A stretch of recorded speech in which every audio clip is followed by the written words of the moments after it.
नमस्कार। आप देख रहे हैं मेरा चैनल नन्हा प्रयास बड़ी आस। आज मैं बताना चाहती हूँ फीड्स के बारे में। बहुत से नॉर्मल बच्चे और जो स्पेशल बच्चे, इन दोनों में फीड्स की समस्या होती है।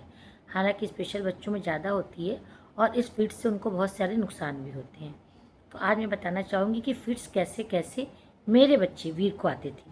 आप सबका हम नहीं जानते, लेकिन मैं अपने बारे में और अपनी एक्सपीरियंस के बारे में आपको बता रही हूँ। तो जैसे मेरा बेटा 3 महीने का था, मैं पहले ही बता चुकी हूँ कि उसको कोल्ड डायरिया होने के बाद फीड्स प्रॉब्लम स्टार्ट हुई। तो मेरे बेटे को पहले जैसे चौंकना या नींद में जैसे बच्चे रोते हैं वैसे फीड्स आते थे। उसके बाद मैं बनारस में बहुत ज़्यादा ट्रीटमेंट हुआ, लेकिन उसको कोई फ़ायदा नहीं हुआ। फिर मैं बेंगलोर गई और वहाँ के डॉक्टर से जब इसका ट्रीटमेंट स्टार्ट किया तो इसको फीड्स बंद हो गए।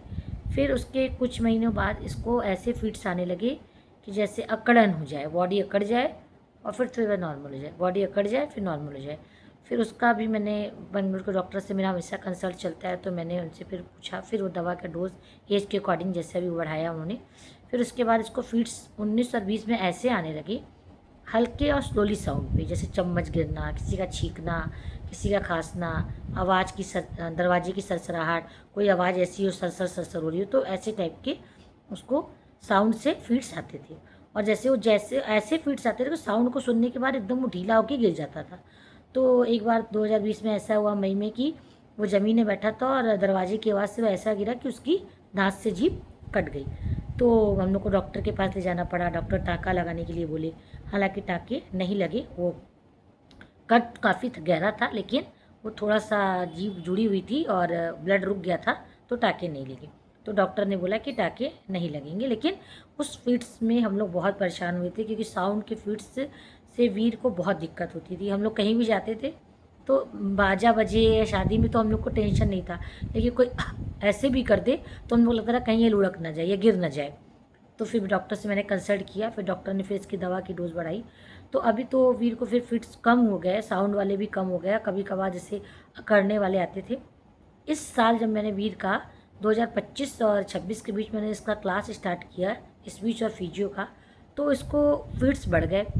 और इसको फिट्स रहते आते स्लीपिंग के टाइम, जब ये सोना शुरू करे या जागना शुरू करे, तो इसको अकड़न जैसे फिट्स आए। कभी कभी तो पूरी रात इसको फिट्स आते थे, मैं गोदी में लेके बैठूँ, बेचारा रो ना पाए। कभी कभी ऐसा होता है कि बच्चे सांस लेना भी भूल जाते हैं। वीर के साथ 2018 17 में सॉरी हुआ था ऐसा। तो उसको गैस हुई और वो अचानक से उसको फीड्स आ गया उसी गैस में, और गैस में होने के बाद उसको फीड्स आया और फीड्स आने के बाद वो सांस देना भूल गया। हालांकि हमने मुंह से सांस देते देते डॉक्टर के यहाँ पहुँचे, एडमिट था। उसके बाद 1 दिन के बाद उसको छुट्टी मिली, ऑक्सीजन भी लगा। तो ऐसी समस्या से मैं झेल चुकी हूँ, तो मैं आप लोगों को डरा नहीं रही हूँ, लेकिन ये बताना चाहती हूँ कि ऐसे ऐसे फीड्स आते हैं, तो आप अपने दिमाग को प्रिपेयर रखिए। और मैं प्रिपेयर हो चुकी हूँ, क्योंकि मैं समझ चुकी हूँ कि कैसे कैसे फीड्स होते हैं। हालांकि नॉर्मल ये सोचते हैं लोग झटका, मिर्गी, दौरा या फीड्स नॉर्मल होता होगा, ऐसा नहीं है। इसके भी प्रकार अलग अलग होते हैं और मेरे बच्चे में अलग अलग हुए। हालांकि आपके में या और बच्चों में ऐसा है कि नहीं है, ये मैं नहीं जानती। मैं अपने पर्सनल जानकारी एक्सपीरियंस से आपको बता रही हूँ। तो अभी मैंने लोकल बनारस के फिजिशियन और बेंगलोर दोनों को मिला के डॉक्टरों से कंसल्ट करके फिर दवा मैं चला रही हूँ। तो अभी इसको 1 मंथ से जो कंटिन्यू फिट्स आते थे वो कम है। 2 दिन 3 दिन हफ्ता 10 दिन बाद थोड़े बहुत आते हैं, जगने वाला नहीं है।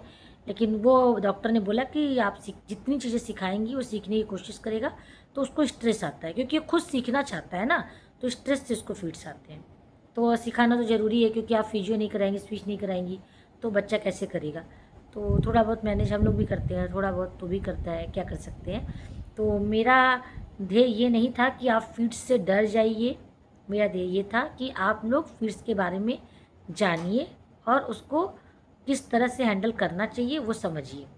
तो मेरे चैनल का जो तात्पर्य यही है, मेरे चैनल का मूल्य जो है कि ये है कि आप लोग मूल रूप से बीमारी को, स्पेशल बच्चों की जो प्रॉब्लम है, फीड्स की बीमारी है, उसको आप समझें, ना कि डरें।